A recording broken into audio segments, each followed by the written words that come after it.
அன்பான நேயர்களே, இன்று நாம் பார்க்க போகும் மருத்துவம் வண்டுக்கடி என்கிற நோய்க்கான மருத்துவத்தை நாம் பார்க்க போகிறோம்.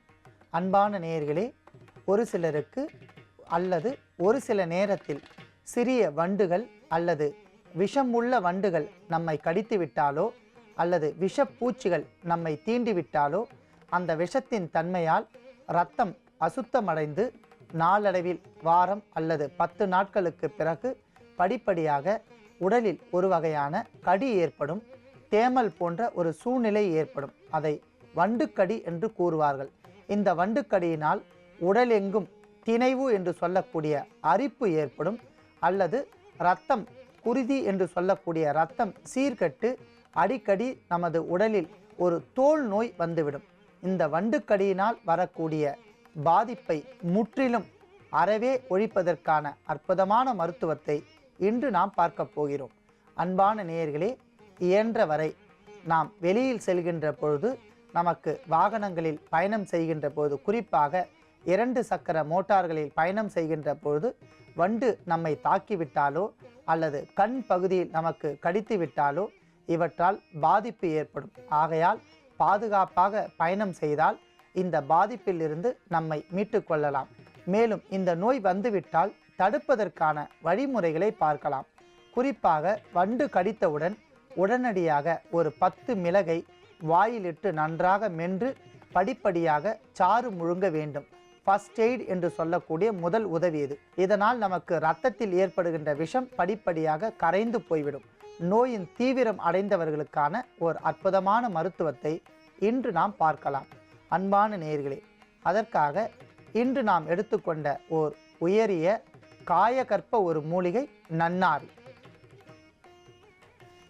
நன்னாரி என்று அழைக்கப்படுகின்ற இந்த மூலிகை பாதாள மூலி, நறுக்கு மூலம், நீருண்டி, நன்னாரி, நன்னாரிகா என்று அழைக்கப்படுகிறது. தெலுங்கில் இது பாசிமல் என்று அழைக்கப்படுகிறது. மலையாளத்தில் நன்னாரிகா என்று அழைக்கப்படுகிறது. ஆங்கிலத்தில் ஸ்வீட் நன்னாரி என்று அழைக்கப்படுகிறது. தாவரவியல் பெயர் நன்னாரிகா எடிகா என்று அழைக்கப்படுகிறது. பல்வேறு வகையான மருத்துவ பயன்களை உள்ளடக்கிய இந்த நன்னாரி மிக சிறந்த ஒரு காயகல்ப மூலிகை. இதற்கு பாதாள மூலி என்கிற பட்டப்பெயரும் உண்டு. ஏனென்றால் அடியினுடைய சுமார் 10 அடி ஆழம் வரை இதனுடைய வேர் பகுதி உள்ளே சென்று பசுமையாக இருக்கக்கூடிய ஒரு அற்புதமான ஒரு மூலிகை. ஆகையால் தான் சித்தர்களால் பரிபாஷையாக பாதாள மூலி என்று அழைக்கப்படுகிறது. அன்பான நேயர்களே, இதனுடைய மருத்துவ பயன்களை பார்க்கலாம். இதனுடைய இலை, வேர், தண்டு, பூ அத்தனையுமே மிக சிறந்த ஒரு கற்ப மூலிகையாகவும் கிருமி நாசினியாகவும் பயன்படுகின்றது. இதனுடைய இலையின் மருத்துவ பயன்களை நாம் பார்க்கலாம்.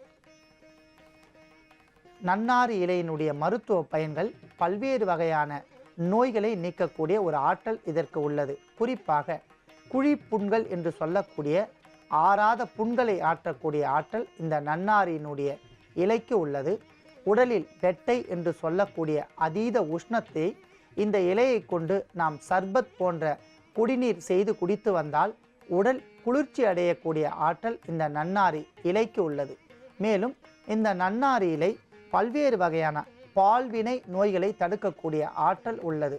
குறிப்பாக எஸ்டிடி என்று ஆங்கிலத்தில் அழைக்கக்கூடிய செக்ஷுவல் டிரான்ஸ்மிட்டட் டிசீஸ் என்று சொல்லக்கூடிய பால்வினை நோய்கள், இந்த நோய்களை அறவே அழிக்கக்கூடிய ஆற்றல்